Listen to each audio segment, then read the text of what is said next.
Hello, I'm Roger Wick, the Melvin R. Seaton Curator and Department Head of Medieval and Renaissance Manuscripts at the Morgan Library and Museum. And I'm sitting in the West Room Vault, a room not normally open to the public. The Hours of Catherine of Cleves is one of the most wonderful illuminated manuscripts in the world. It was commissioned by Catherine of Cleves, Duchess of Guelders, a territory that today straddles the southern Netherlands and northern Germany. Catherine commissioned the book around 1440 as a present to herself, partially perhaps as a consolation for an unhappy marriage. As a manuscript, the book was written and illuminated by hand, this being the era before the invention of movable type. As a book of hours, it was a prayer book, but from its pristine condition we can deduce that Duchess Catherine actually probably prayed from it very rarely. From its elaborate cycles of illustrations and its luxurious use of both gold and silver, this manuscript was less about praying and more about showing off. Catherine's portrait appears in the book 3 times. In 15th century Netherlands, a typical book of hours might have a dozen or so miniatures. Catherine's manuscript, with its 150 paintings, leaves contemporaneous codices in the dust.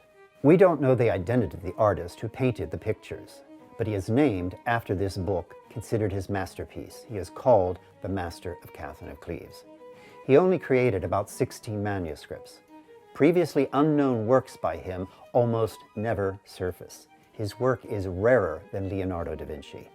He is considered the finest Dutch illuminator of the entire Middle Ages. His realistic, down-to-earth style, combined with his interest in everyday life and everyday objects, predict genre and still life painting of Holland's golden age.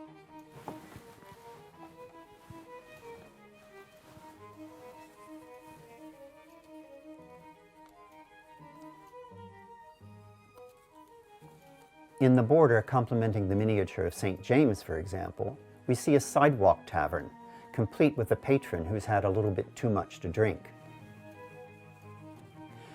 The miniature of St. Philip has in its border a bakery, where a baker and his wife are assisted by their teenage son.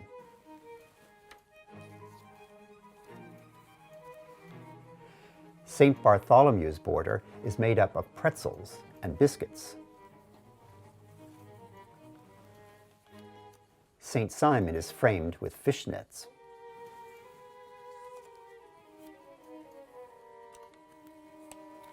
And the border for the miniature of the Three Magi includes Catherine's rosary.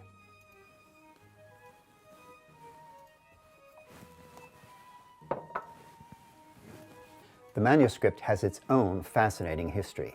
In the middle of the 19th century, an unscrupulous dealer took the book apart, shuffled its leaves, and assembled 2 separate volumes, each one containing about 75 pictures, looked more or less complete.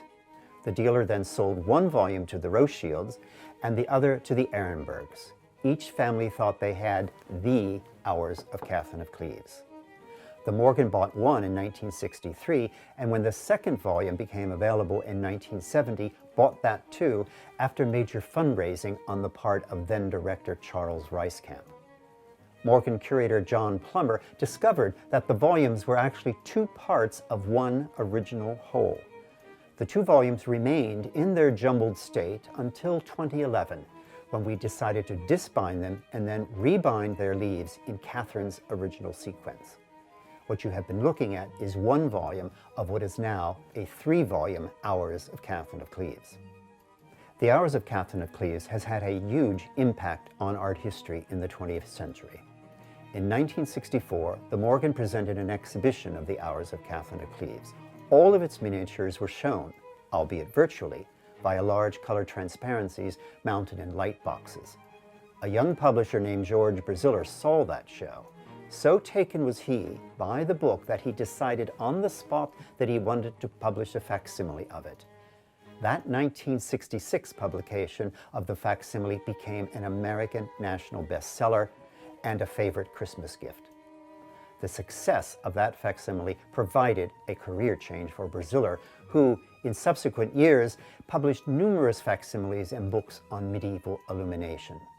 His publications opened up the field of manuscript illumination to the American public. The Hours of Catherine of Cleves is a book that changed the world.